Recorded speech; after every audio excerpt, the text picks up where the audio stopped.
make sure the audio recordings catch up. Okay, so thanks for being here. If you're listening in live, thanks for being here live. My name is Peter Mingils. Most of you are familiar with my voice. We run a company called PM Marketing. A lot of people know us as Network Leads because our domain name is networkleads.com. A lot of customers asked us a long time ago, excuse me, to open up an affiliate program. So I said, you know, that makes sense. People like the stuff that we do. They probably want to share with other people. So we put together an affiliate called Building Fortunes. And then recently, over the last few years, starting in 2011, we started to do our Making Sales or Excuses Sales training because of my level of frustration of people that wanted to do well but weren't doing very well. And that's one of the reasons why we started doing Making Sales or Excuses, so I have to kind of explain. So how do you know whether you're on track or not? Or what does on track really look like, particularly when you're doing stuff relative to working leads? So I know you're looking at a blank page, so I should probably say something over here. So we'll say on track,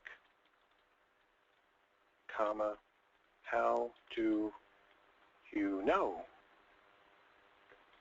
Because if you're on track, you'd want to know. If you're off track, you kind of want to know, and who knows what track you're on.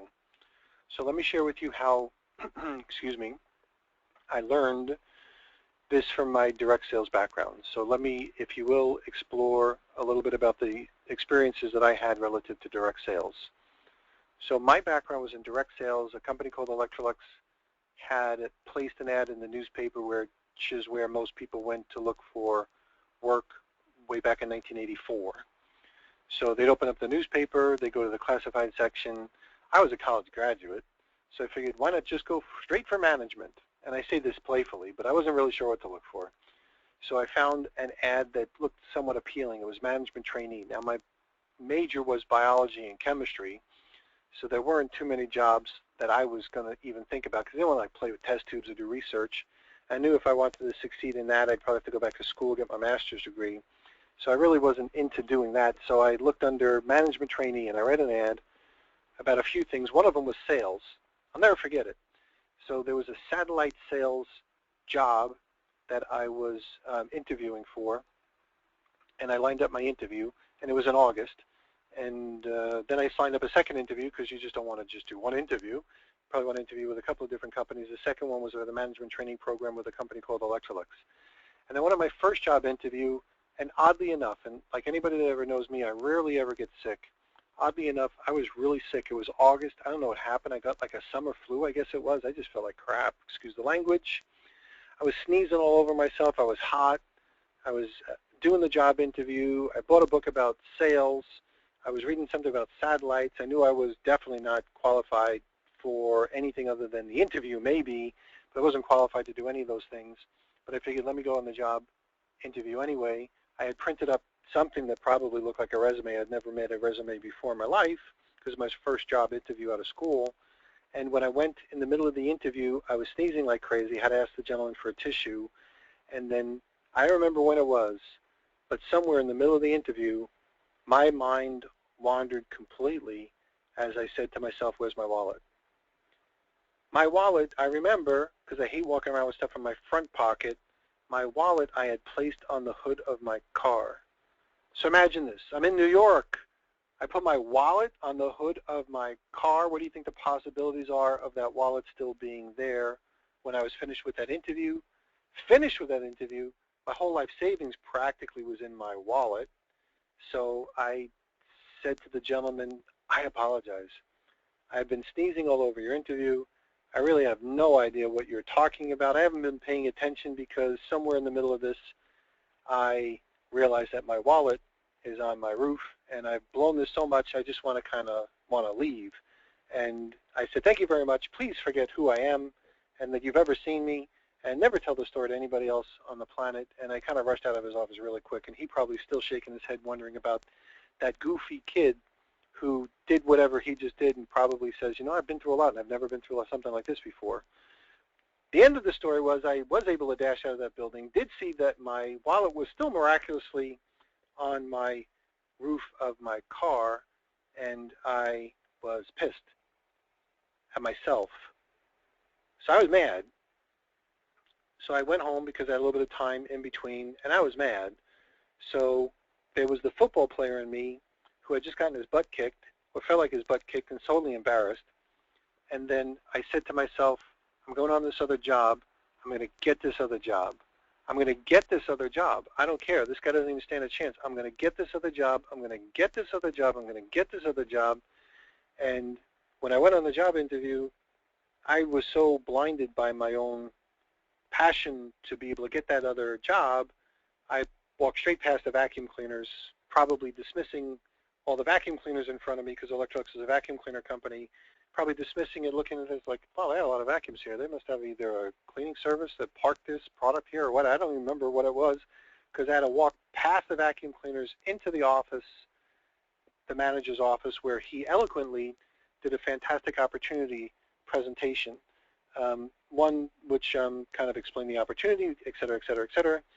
And I thought, wow, this sounds really, really good. He was going to give me an opportunity to be in a management training program. I'd be paid and promoted based on what I was worth. And I would be able to promote myself, right, based on, again, what I was worth. He was willing to train me. I thought I was perfect. This is like excellent. And then, somewhere down the line, I won't bore you with the story, I found that I would be selling vacuum cleaners. So that was a big hit because my mom really didn't like me to do that. My friends didn't want me to do that. They thought only losers did those types of things. I heard them talking about me behind my back, and sincerely, this is true, and I'm putting this on a recording so anybody can listen to it. My in-laws, who were my in-laws, they were my future in-laws, like they were the parents of the girl I was dating, actually said to her, you really sure you want to marry this guy? Like, wow, that really was something else. And I won't tell you all the family members because they might listen to this every once in a while and they're still my family, but how they said different things like, wow, that was really interesting. I went from, playfully, right? So I was the captain of the football team, true story. I was the homecoming king, yes. I was the guy whose every mother, like my friends' mothers would say, why can't you be more like Peter? And then I went from that just because I was taking a job with a management training company with Electrolux. I was told you can't show anybody in your family. Like the girl I was going to marry, her parents are questioning me. Everybody was wondering what the hell am I doing, excuse the language. But it was like, wow, this is kind of an interesting experience. So when I had to knock on my very first door, because I had to do demonstrations, because my manager said to me, you got to go show a few people this weekend. Like, go show your friends and your family. I'm like, I'm not showing them. Like, I am not showing my friends and my family. Joe, can't I do it some other way? Why do I have to show my friends and my family? Like, I don't even want them to buy. If they buy, they're still going to be my friends and my family. What's wrong with this whole entire process? So I know that in direct selling and also in network marketing, people prey on the relationships because they realize you're going to get a couple of pity sales before you leave. So most people will quit anyway, but at least you get the pity sales, like the easy ones from the referrals. I said, if I have to build a whole entire company that way, I don't think I want to do it. So I said to him, and this is probably another one of those times where somebody looked at me and shook their head left to right, said, this guy's crazy, like he's weird, he's different. I said to Joe, is there any other way for me to show people? I know I need to get some practice, and I know I need to learn to sell. So is there any other way I can go out there and show people? He says, well, we knock on doors. I said, okay, well, I'll learn how to do that. So I said, okay, I'll learn how to do that. So then just imagine that the very first door I ever had to knock on, I would be wondering, like, here I am knocking on a door. Am I a door-to-door salesman? And then say, no, you know what? No way. Now, there's nothing wrong with door-to-door salespeople, by the way. I still think that's a very honorable profession. But I said, I'm really more than just a door-to-door salesperson. All the experiences that I learn are going to help me train people. And everything that I learned during this part of time, good, bad, ugly, are going to help me become better and stronger as a leader. So I'm going to try to remember as much of this as I possibly can, because I'll never be brand new again. And again, all of these experiences are going to help me. And just think about the cosmic depth of what I just said. I recounted a story that happened even before I was officially hired by that company back in 1984. So was I on, and I just recounted that story for you while you're listening here. Was I on track for a successful career? Now, I quit Electrolux 19 years ago or 18 years ago. But I'm still telling that same story because I realized what it was like to be on track for a successful career. Now, was that, above average IQ intelligence level? No, I don't think so. I think there's a little bit of common sense. But the question was I on track? Ready for the rest of the story? Here you go. Are you on track? So the very first day I was knocking on doors, remember, I wasn't even officially hired. So therefore, I didn't even officially have any equipment. So therefore, I can't even do a demonstration for equipment I don't even have. By the way, I think somebody's joining us. So if you're coming in, thanks for being here. Yep, we got more people coming in. Just hit the mute button on your microphone so you can mute yourself out.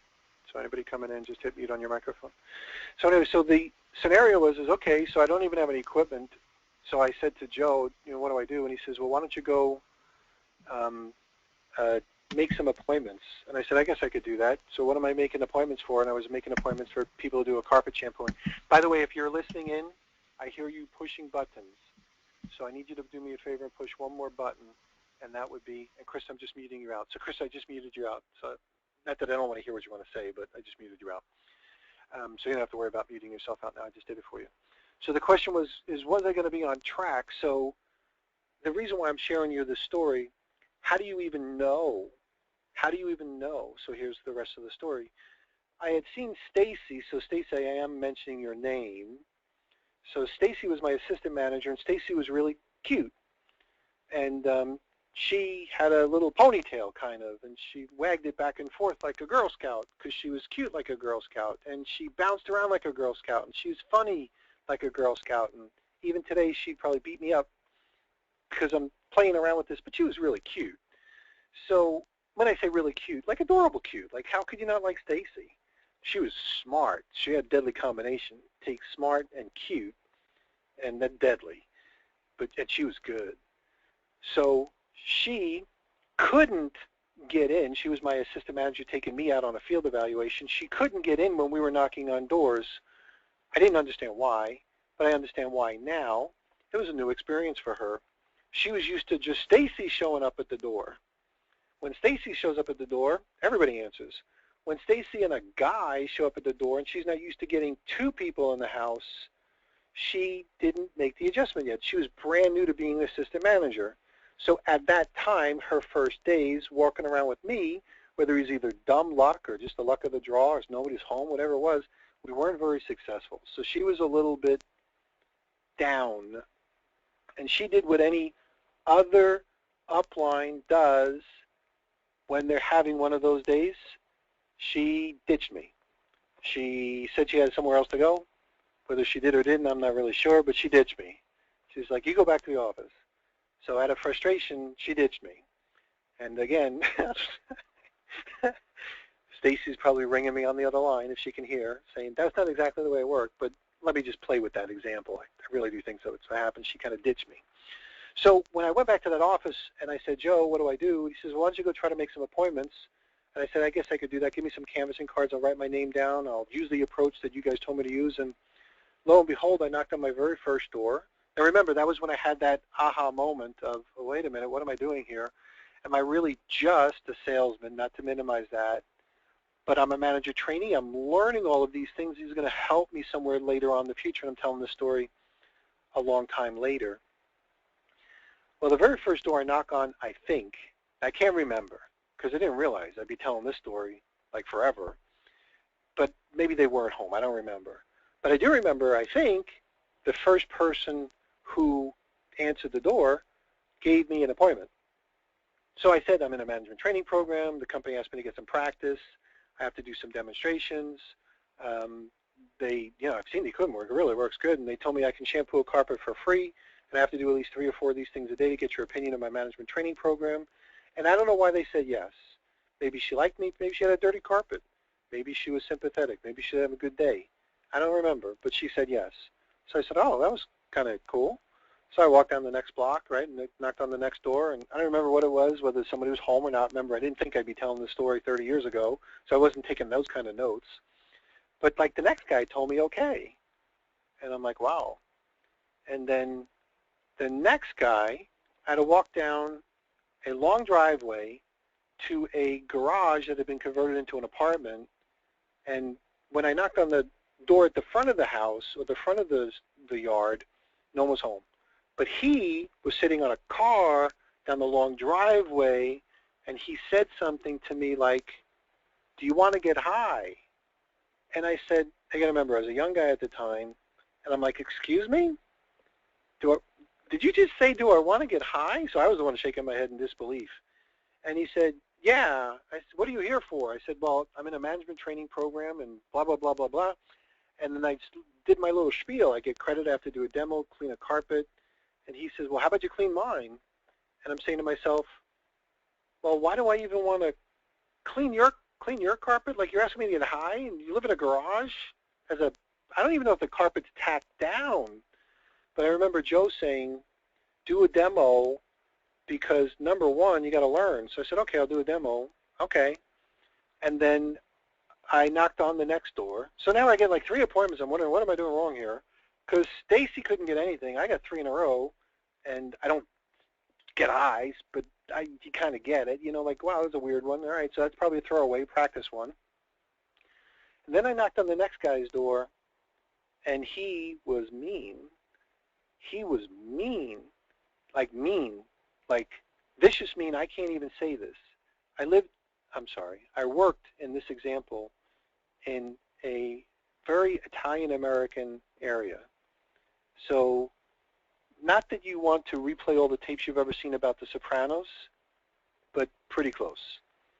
And he said to me when I knocked on the door, through the door, what's your,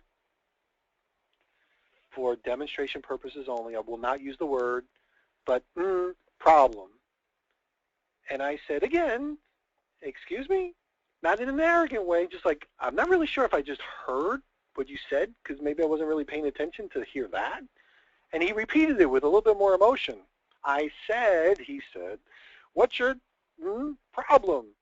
And I said the first thing that ran through my mind, which was, sir, I think my problem is I took the wrong job. And he said something about probably I was right, and get the blah, blah, blah, blah, blah, blah, beep, beep, beep off my property and never show up here again. And I didn't say anything because I learned if I don't say anything, I can't say anything wrong. And I just politely walked down that block. Now remember, the theme here is, are you on track and how do you know? So now let's think about my raw emotions. If I was worrying about emotions, how my emotions might either like destroyed my career. That was my very first day, if you're listening to this like from the beginning. So my very first day, Stacy's having a hard time getting in. She ditches me. The next day, later on, that guy tells me to go show my friends and my family, and I'm having all these negative experiences, and I'm wondering to myself, this is going to be an interesting way to make a living. I pick an interesting profession. Maybe I should have been a doctor. I don't think doctors go through this. Now, they probably do to a different degree, but anything looked better. So when I was going through my little process, the guy throws me off his doorstep practically. I knocked on 1 or 2 more doors or more. And quite honestly, I think I had like 8 appointments. So I didn't stop after the guy threatened me. I kept going because I realized that most people would quit. Like most people would quit. That's it, defining moment, never show back up. And trust me, when I was hiring people, many times when they never showed up, something like that probably happened. They were gone. So again, are you on track? How would you even know? So I knocked on some more doors. I think I got like 6 or 8. Remember, I didn't know I'd have to be telling the story like 30-somewhat million years later. So I really wasn't that accurate as far as my numbers. But it was like a lot, like 6 or 8 of them. And I literally ran back to the office because it was about that time. I put an hour or so into this debacle or this escapade. And I came back to the office and I said, Joe, I don't know if I'm doing this right or wrong. And he says, well, tell me what happened. So I told him about what happened. And he was a fun guy, still is. I don't talk to him, but I'm sure he's still a fun guy. And I told him about the first lady. He's like, yeah. I told him about the second lady. Yeah, sounds like you're doing everything right. Talked to him about the pot-smoking guy. He thought that was hysterical. I said, should I go back and do the demo? He says, well, you suck at demos. You haven't done any one yet. Yeah, go show the guy. If he can fog a mirror, do a demo. I said, what does that mean if he can fog a mirror? So remember, I was kind of new. Fog a mirror, do a demo. And I said, yeah, and then he put his hand up to his mouth, said, like that, like breathing out. So you can fog a mirror, do a demo. I said, but he said, just do a demo. You suck at doing demos. And by the way, I came in the vacuum cleaner business, so suck was an okay word. You suck at doing demos. You've never done one before. He's not going to know if it's a good one or a bad one. You need to practice. You know, most new guys can't even figure out how to get the hose back in the box. So, yeah, go do a demo anyway. And then I told him about the guy who threw me off the thing, and he says, you know, that happens sometimes. And like, yeah, he was kind of mean, Joe, you know. My manager's name was Joe. So we kind of both laughed that off a little bit, you know, because Joe could make you laugh. That was one thing about Joe. He could certainly make me laugh. They talked about the other things, and he says, I said, Joe, so what am I doing wrong? I remember his words as if it was like yesterday. He said, Peter, you stupid idiot, you left. The only thing you did wrong, you idiot, is you left. You're probably never going to have those kinds of ratios again in your whole entire career. So remember, the theme is, are you on track, and how do you even know? On my very first day, I went through that whirlwind of experiences, and I said to myself, I didn't even know if I was on track or not. I will never. Remember, I told you that very first day, I was going to use those experiences to let other people know whether they were on track or not, or doing the right things or not. So the question is, how do you even know if you're on track? I got to give you the rest of the story. So the next day, right, or the next days, I did get my equipment. I knocked on the woman's door I made the first appointment with, and I did a demo. And I did a nice demo. We were both kind of impressed with the equipment, and she did not buy. And it wasn't her fault that she didn't buy. She thanked me. She said I was a nice salesman. She wished me luck with my management trainee career, and she couldn't have bought because I never asked her to buy. Like, I didn't know what questions. I was brand new. I was like doing with them. Like, she fogged a mirror. I did a demo. The stuff works really great. We were both saying ooh, wow, and wow. And I don't think I ever asked her to buy. So how could she buy if I never asked? But I was frustrated because she didn't, because she did something like, well, you're a good salesman, and do you have a card? And I'm like, this is an awkward moment, and I don't even know how to ask you how to buy one of these things. Joe told me to make sure that I called the office after every demo. So I did, and I kind of explained to him what happened, and I think he might have spoken to her, you know, and I went to my next demo. My next demo was the guy who was at the driveway, and when I showed up on his door, he was home. He had nowhere else to go. And I don't know if he was high or not, but he was home. So I did a demo, and of course, you could just imagine a converted garage with carpet that's probably not even tacked down. We found a lot of dirt, and we made the carpet look really good. And by the time he was done, he asked me how much his was. And I told him. And he says, do you have a finance plan? I said, I have no idea. I've never done this before. So I think we do. So remember, Joe told me to pick up the phone and call the manager, so I did. And guess what? He bought. He bought. And no, he wasn't approved for the financing, but he bought. And to me, it didn't matter. Remember, the conversation here is, are you on track? How do you know? I was in a management training program. A guy bought from me, kind of took it away. I showed him how it worked. He asked me, like, how much is it? I said, well, here's the contract. Call Joe. Joe, how do we figure this thing out? I learned how to fill out a contract. I learned how to call in an application. I learned how to politely say to somebody they were not qualified for the financing. So I said, you know, maybe save up the payment, a down payment, I'll come back, whatever, who knows. Maybe sell some pot. I don't know what you're going to do, but whatever.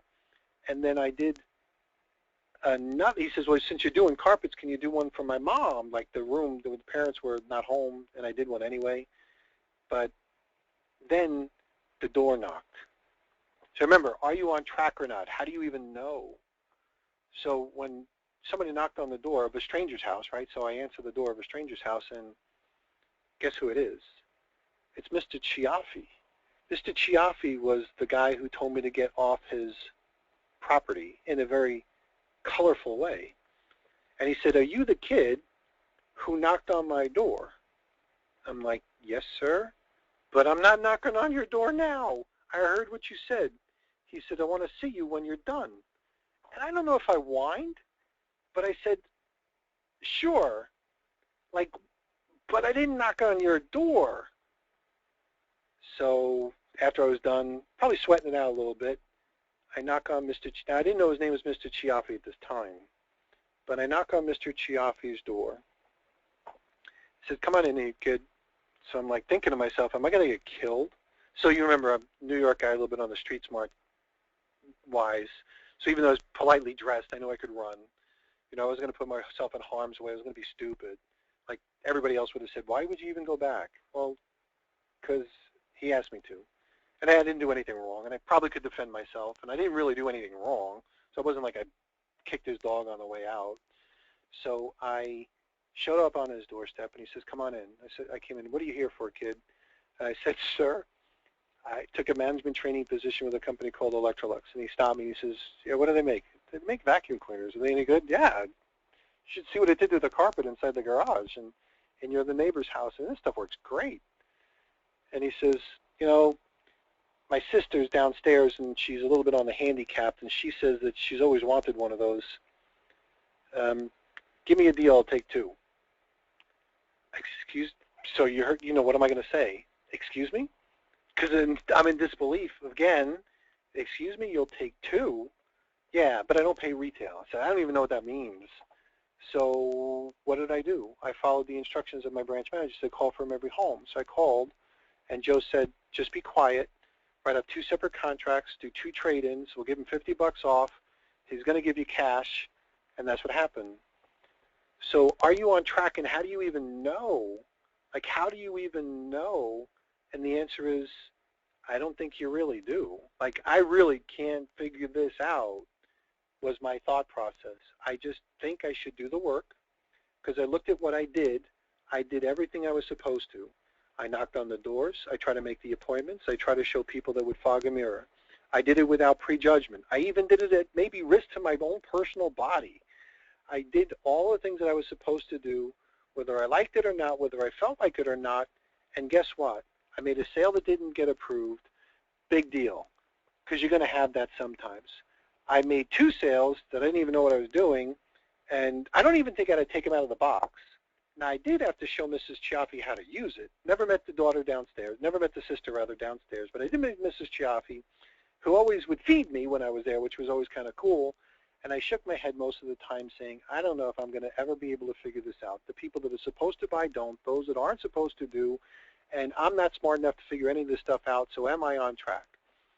So the key to the story is maybe, just maybe, I learned that I would numb out the portion of my brain that thinks a lot when I'm doing my prospecting and when I'm doing my work, and just do the work. Do the work, go through it. So here's what I learned. A good demo has those 5 key ingredients, and we put out a video yesterday on SSBCQ, so you can watch that if you wanted to. So always do a demo. Keep your brain screwed on for common sense, right? Common sense kind of still counts. So keep your brain screwed on for common sense, but go do the demo anyway. And when you go do the demo anyway, and you're the right person and you're a swan, somebody that's smart and works hard and ambitious and nice, wonderful things will happen. I don't know whether it's divine intervention, some external thing, maybe it's some alien or something else. Law of numbers catching up with you. I don't know how to explain it, but the reality is when you're doing the right things long enough consistently, this stuff works. Some people will take it away from you. Some that are supposed to buy that won't, and some that won't as well. But here's also one of the things that I learned. So here's the punchline of the whole lesson, perhaps. There were some times where I felt like I wanted to quit. Now, wouldn't you? Right? Stacy couldn't get in. You're knocking on doors, you get your life threatened. Some guy's asking you to hi. People are supposed to buy aren't. People that do buy do. Can't figure this stuff out. Your future fiance, parents is telling you maybe you should leave this guy because he's going to be a vacuum cleaner salesman instead of the doctor. Friends are poking at you like wondering what you're doing. You know, family members are questioning your judgment, even you yourself. So I said to Joe, I feel like quitting. And he said something that only Joe could ever say. He says, you're going to quit this business 3 times. And I said to myself, yeah, no kidding. And then he said, a day. What the hell, Joe? I'm going to want to quit this business 3 times a day? Who the hell wants to ever do anything like this? Whoever wants to do anything like this? If you're going to quit this business 3 times a day, he said, Peter, let me share with you something. If you don't want to, if something doesn't happen that makes you want to give up and quit this business and look for something else at least 3 times a day, you are not doing what you are supposed to be doing. This business can pay you beyond your wildest dreams. And as a result of it being able to pay you beyond your wildest dreams, where you can get paid and promoted what you're worth, there's going to be some things that happen.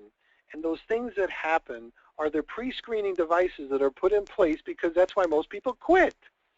If you are not experiencing 3 things every single day that are going to want to make you question why you're doing this, give up, completely think that you just want to work with farm animals instead of people, you haven't even tried. You haven't put yourself out there. You haven't exposed yourself.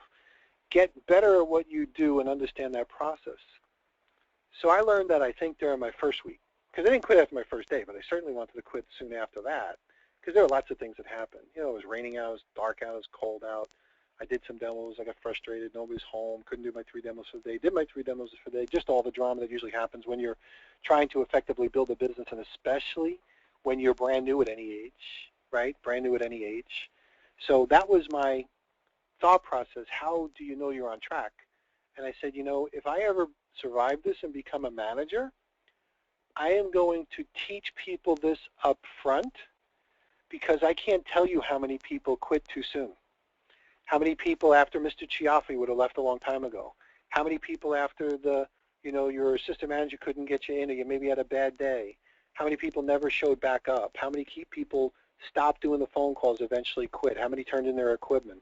How many were convinced by the fiance's parents that this maybe was the wrong thing? I can go on and on and on and on forever. And I said, I will never, ever, ever let a good person quit too soon. I'll let them quit if it's for the right reason, but I'll try to keep them hanging, because I will always show them that maybe, just maybe, they're on track. And every single thing that happens, when worked the right way, when understood the right way, will be a constructive learning experience without the fluffy BS. Like, we've all heard that fluffy BS stuff. I'm talking about will be a constructive learning experience that you will be able to use and adjust with and incorporate and improve upon if you stick with it. And through the accumulation of all these wonderful experiences, which you wish you were never so smart at, you'll really get good at this. So then eventually you'll go from being awkward to being a little bit smoother. And then as you get a little bit smoother, you'll like doing it. And then when you get really good at it, like when you get really great at it, like when you really can say, I can handle just about anything that's ever happened, and even if that's never happened to me before, I think I have enough stuff to be able to adjust to that. That's when you become great at it. That's when you would love it. So let me just share with you the evolution. I went from when I was brand new at sales to saying, I hate canvassing. I hate canvassing. I hate canvassing. To eventually saying to myself for the first time, that's probably not very healthy. Like, that's probably not a good attitude to have if you're expecting to build your business by canvassing. So maybe you need to try to convince yourself that you love canvassing. So the first time I ever said that to myself out loud, like, I love canvassing, I looked at myself and it's like, I don't know whether you want to call it a lie or a truth in advance, however you want to call it. So you would say, well, that's not really the way you feel. And some people say, fake it till you make it. That's BS. That's totally BS. That's like fake it, like you're deceptive until you make it. No. Use different words. And it's not like sleight of hand. Who wants to fake something? No one ever wants to do anything wrong. So bring it into existence. I said, I love canvassing. I'm going to learn how to say, I love canvassing. I love canvassing. I love canvassing with conviction. I'm going to get good at it, so this way I might. And then if I get great at it, I'll really love it. So guess what happened? So you know if you're on track or not. As I became better at it and showing other people, I really started to enjoy it. And as an area vice president or division manager, many times I want to get the heck out of the office so I can go canvassing. The most fun that I had was actually knocking on someone's door with a group of people. We'd have a blast.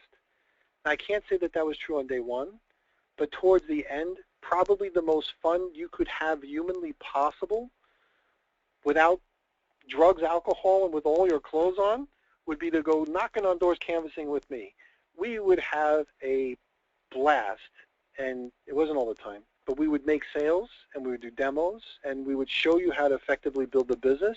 And whatever happened in any given 1 hour didn't really matter, because we knew we were on track towards successfully building whatever it is that we were building.